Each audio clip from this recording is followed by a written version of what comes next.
TED Talk slow version. Take time for yourself. Hello everyone. I'm so happy to hear. I'm so happy to have you here. So, are you thinking of learning for office? Oh, I don't know. I think like I can be increasing local politics. I think that's where you make the most effective changes in your communities and um I don't know, I would never rule anything else, but I have a very full life right now, and I think that with a very young daughter, and I have a lot that I wanted to do still with my career. I can't imagine that it would be a possibility for a long time. But, New York mayor, wouldn't it be great local politics? It would be great. I would like a I would like to see more affordable housing in New York City, and I would like to see greener city. But I also believe that, you know, there are there are people, there are I have certainly in the past have supported Scott Soren's Emmanuel. I really believe a lot in his experience and his platform. So, I think we could in fact a lot change by just supporting a political candidates and perhaps redirecting the spotlights onto somebody, whose uh, whose policies you really stand behind. So I have idea that the third feminist movement has to include going beyond giving us both or giving us access to every job and the top of every profession to helping us change the nature of work and the life so that we don't assume that it has been fueled by stress and barrenness and being always on. And I am thinking about you in hard when you play some month, this AI kind of series and the fascination with technology and our addiction to technology and how much this adds to the stress and burnout of modern life. So I wonder whether both your kind of view of feminism is era of incredibly technological addiction and your own relationship your device has changed it. For example, let me start with a simple question. Do you sleep with your phone? My phone is off. I don't ever put my running on to the probably much to the concern of every person that can stand it. I'm not a very I don't I'm not no social media presence. I'm I live in quite an analog life, but I do find that my phone adds a lot of stress on my life, and it's an unnecessary stress because life is stressful. Obviously, that's complicated, and especially I think when you're even as it's stressful in general, right? I find as working parent life is there's a lot of other added stressors that come along with that when constantly feeling like you are there's not enough for you, and then what's left for you even, you know what I mean? So to then have the addition of not just the availability of information and news. I mean, actually, I at one point, right after Trump was elected, I was getting such panic because I was constantly find myself constantly. I would wake up and I try to, of course, having posts, and I would look at political or whatever other sites, and then I make my coffee and I would like CNN on, And then before that, I have to listen to NPR. I was minding, and then in the taxi cab, every given normal moment, I have this news feed constantly in my ear.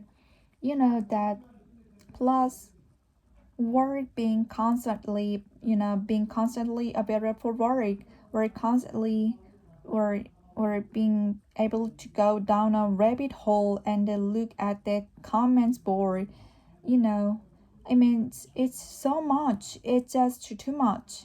It's too much. I think if we, you know there is a responsibility way, I think, to live our technology, where we also take care of ourselves, take care of our mental states, give ourselves time and space to be clear in our mind, so that we can focus on our own empowerment and focus on our own goals, how we want to get there. Take the time to, meditate. Take the time to sit down with your coffee, whatever it is you do, and not be straining at your, not be just absorbing all of things, constant information, but actually strategize with yourself. Try to envision a goal for yourself, and try to think about what kind of active choices you're making in your life. Take time for yourself. I think that helps. That is empowering. Right now, women need to lead the way into changing our relationship with stress and technology, because it's really driving everybody manic. Yes, I think it's. I try to stop myself from. I go, wait, do I need to be doing this right now? I don't. I do not need to be, you know, like going down the rabbit hole of, what the first production of glass mandarin, like, it's okay. I can put it away for a minute. I can just put it away.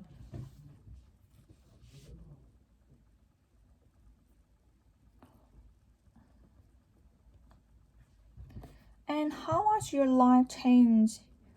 And since you became a mother, which is now 2.5 years, yes, it is so profound, the change. I can't even begin to summarize it. But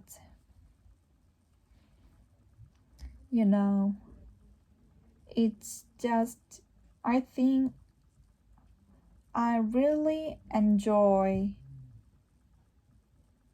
when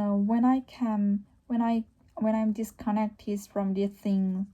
It really allows me to really connect it with my 2.5 years old daughter, and just, you know I, I just love it. I'm been fascinated also this idea also in my work as an actor, this kind of paring away of all things noise, and get kind of return to almost this trial stage, where you see, with your child, they are so imaginative, and this imaginative play that they do. I love to watch her come up with all kind of stories and games, and it's such a magical course. It's such an opportunity to really enjoy just life, and simple things that connects us to one another. This human experience that you share is wonderful, to be able to have this tiny person to to interact with, share that the part of life was, it's been amazing. what can I say? This tiny singular person wrote speak English and French, forcing a mother to learn French. She is, I know, and she's like the speaks. I don't know why. She is no French daddy talks that. Oh my god, you're the bossy kids? That I wonder if she took that from. I wonder where she took the bossy part from. Remember, Cherry somebody, don't ask our father that. We should call our daughters bossy. We should say that they have leadership abilities.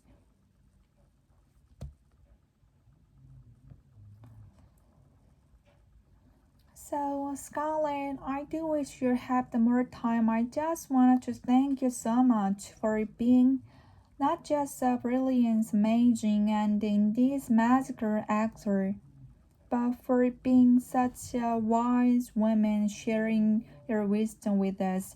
Thank you so much. Thank you so much. It's been a pleasure.